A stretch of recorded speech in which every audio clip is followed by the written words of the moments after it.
तो अब समय आ चुका है जिनको सुनने के लिए, जिनके आशीर्वचन के लिए हम सभी लोग यहाँ पे इकट्ठा हुए हैं।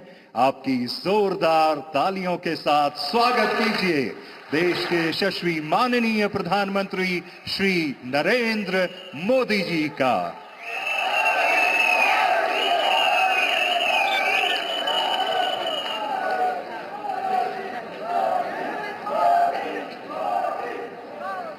गंगा मैया की, गंगा मैया की, गंगा मैया की, भारत माता की, भारत माता की, भारत माता की।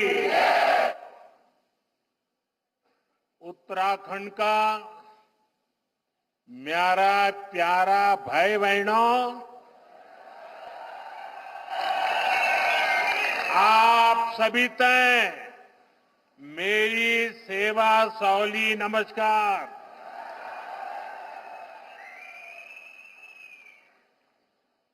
यहां के ऊर्जावान मुख्यमंत्री मेरे छोटे भाई पुष्कर सिंह धामी जी, केंद्रीय मंत्री श्री अजय टम्टा जी, राज्य के मंत्री सतपाल महाराज जी, संसद में मेरे साथी और भारतीय जनता पार्टी के प्रदेश अध्यक्ष महेंद्र भट्ट जी, संसद में मेरे साथी माला राज्य लक्ष्मी जी, विधायक सुरेश चौहान जी, सभी गणमान्य लोग, भाइयों और बहनों, सबसे पहले मैं माणा गांव में कुछ दिन पहले जो हादसा हुआ है उस पर अपना दुख व्यक्त करता हूं। मैं हादसे में जान गंवाने वाले साथियों के परिवारों के प्रति अपनी संवेदना प्रकट करता हूं। संकट की घड़ी में देश के लोगों ने जो एकजुटता दिखाई है उससे पीड़ित परिवारों को बहुत हौसला मिला है। साथियों, उत्तराखंड की ये भूमि, हमारी ये देवभूमि आध्यात्मिक ऊर्जा से ओतप्रोत है। चार धाम और अनंत तीर्थों का आशीर्वाद, जीवनदायिनी मां गंगा का ये शीतकालीन गद्दी स्थल आज एक बार फिर यहां आकर आप सब अपने परिवारजनों से मिलकर मैं धन्य हो गया हूं।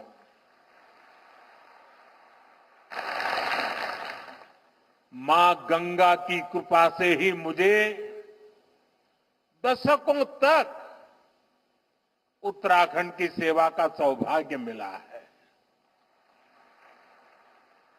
मैं मानता हूं उन्हीं के आशीर्वाद से मैं काशी तक पहुंचा और अब सांसद के रूप में काशी की सेवा कर रहा हूं। और इसलिए मैंने काशी में कहा भी था, मुझे मां गंगा ने बुलाया है। और कुछ महीने पहले मुझे ये भी अनुभूति हुई कि जैसे मां गंगा ने मुझे अब गोद ले लिया है, ये मां गंगा की ही दुलार है। अपने इस बच्चे के प्रति उनका स्नेह है कि आज मैं उनके मायके मुखवा गांव आया हूं।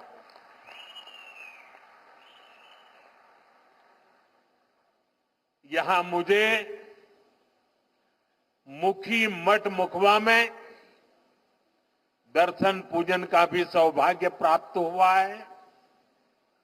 साथियों, आज हर्षिल की इस धरती पर आया हूं तो मैं अपनी दीदी भूलियों के स्नेह को भी याद कर रहा हूं। वो मुझे हर्षिल का राजमा और दूसरे लोकल प्रोडक्ट्स भेजती रहती है। आपके इस लगाव और उपहार के लिए मैं आपका आभारी हूं। साथियों, कुछ साल पहले जब मैं बाबा केदारनाथ के दर्शन के लिए बाबा के चरणों में गया था तो बाबा के दर्शन अर्चन के बाद मेरे मुंह से अचानक कुछ भाव प्रकट हुए थे और मैं बोल पड़ा था, ये दशक उत्तराखंड का दशक होगा।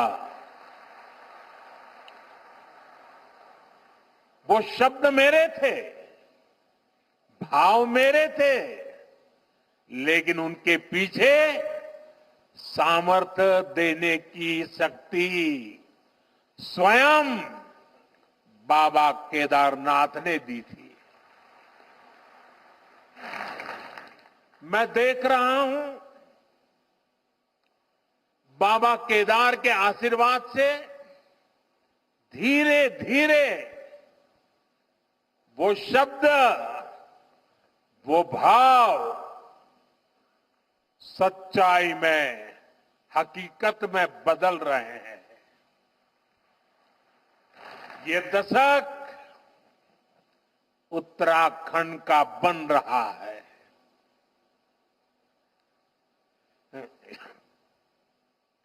यहां उत्तराखंड की प्रगति के लिए नए नए रास्ते खुल रहे हैं। जिन आकांक्षाओं को लेकर उत्तराखंड का जन्म हुआ था, उत्तराखंड के विकास के लिए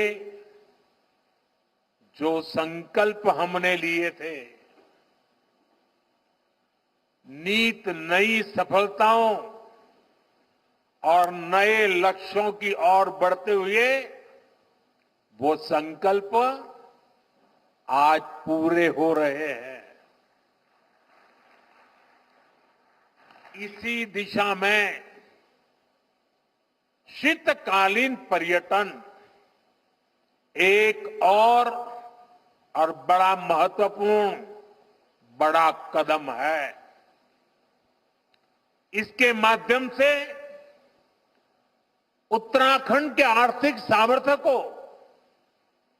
साकार करने में बहुत बड़ी मदद मिलेगी। मैं इस अभिनव प्रयास के लिए धामी जी को, उत्तराखंड सरकार को बहुत बहुत बधाई देता हूं और उत्तराखंड की प्रगति के लिए कामना करता हूं। साथियों, अपने टूरिज्म सेक्टर को डाइवर्सिफाई करना, 12 मासी बनाना, 365 दिन,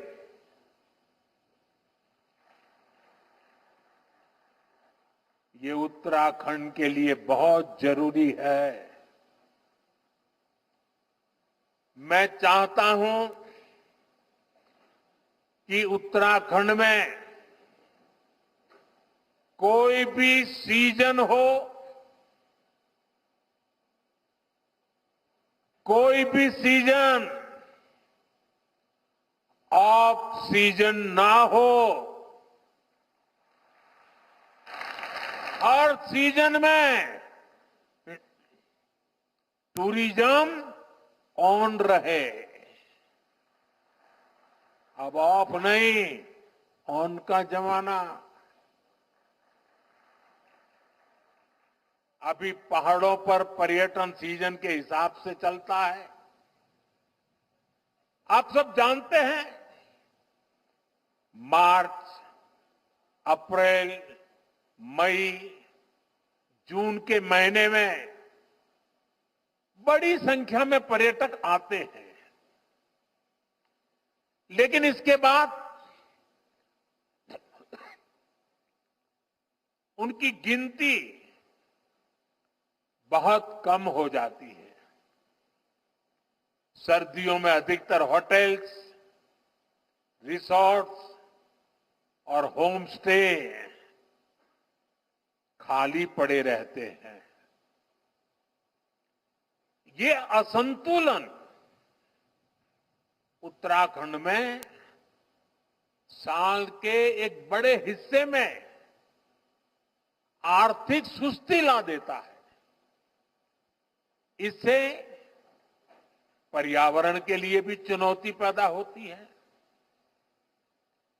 साथियों, सच्चाई ये है कि अगर देश विदेश के लोग सर्दियों के मौसम में यहां आए तो उन्हें सच्चे अर्थ में देवभूमि की आभा का वास्तविक परिचय मिलेगा। विंटर टूरिज्म में यहां लोगों को ट्रैकिंग, स्कीइंग जैसी एक्टिविटीज का रोमांच सचमुच में रोमांचित कर देगा। धार्मिक यात्रा के लिए भी उत्तराखंड में सर्दियों का समय बेहद खास होता है। कई तीर्थ स्थलों पर इसी समय विशेष अनुष्ठान भी होते हैं। यहां मुखवा गांव में ही देखिए,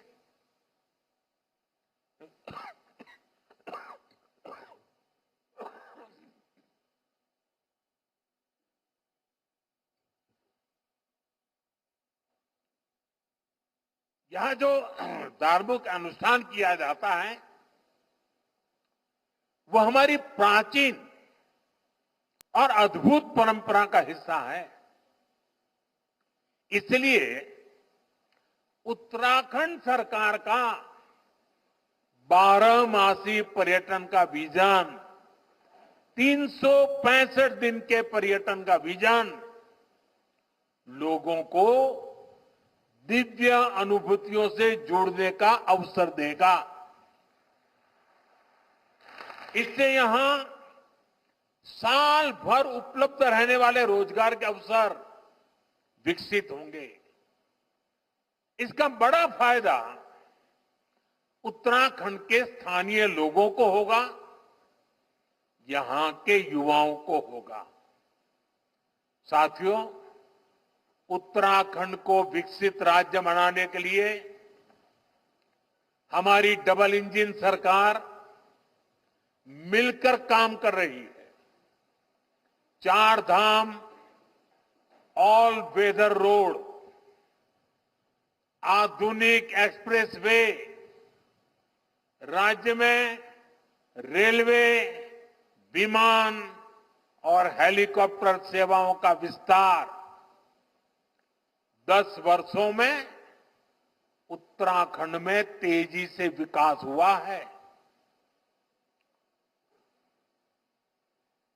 अभी कल ही उत्तराखंड के लिए केंद्र सरकार ने बहुत बड़े निर्णय लिए हैं। कल केंद्रीय कैबिनेट ने केदारनाथ रोपवे प्रोजेक्ट और हेमकुंड रोपवे प्रोजेक्ट को मंजूरी दे दी है। केदारनाथ रोपवे बनने के बाद जो यात्रा 8 से 9 घंटे में पूरी होती है, अब उसे लगभग 30 मिनट में पूरा किया जाएगा।